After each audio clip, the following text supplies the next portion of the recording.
yere boso batata passer na ba mama batambulisi ya soirée spirituelle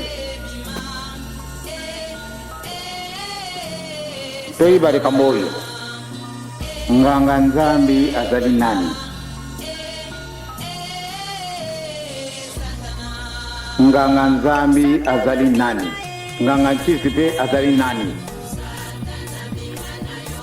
mususu abengami nganga nzambi pamba te bayibi ete ye mutu ayibi ba sekre ya tata nzambe azali mosali na kati na elanga na ye oyo mpe babengi nganga nkisi pamba te asalelaka en correspondance a satan donc banda ntango wana abengami nde nganga nkisi bino bozali banganga nzambe bokokaka makambo ebele na bandimi ntango oyo ndenge tooki na papa représentant de la ville de Kinshasa po ate bato baya kotubila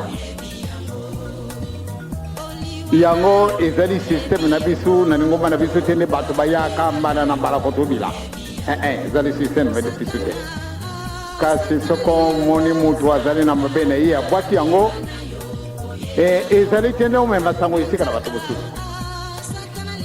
wana olungui na kati na nganga nzambe na yo okumi nganga nzambe ndenge mosusu pamba te makambo wana makozalaka yo na ye koloba yango na moto mosusu te pamba te soki oyo koloba yango na moto mosusu ce qui veut dire oyibi ntina na likambo na yo te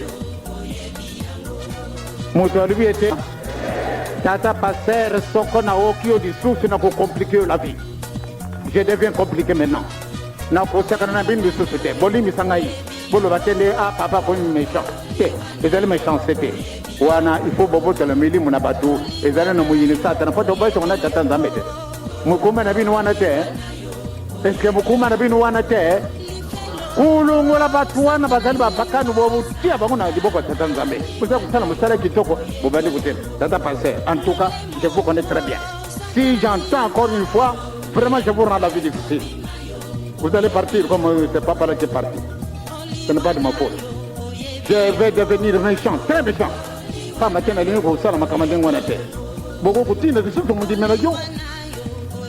Tata na mamba ba kumi mitelanga no. Mwana na bisu batini yo kuna ndenge nini. Ndi ya solo. Tena na yembe azala kama mtani ngumba. Kale akepe na mtu wana. Ya solo ngapi na zana mtani ngumba. Ngapi na zana mtani ngumba. Asini yo isika na ngai ya solo. Talana ngai penza na ibia wana ngai te kenda kona na tata wana penza mutazali na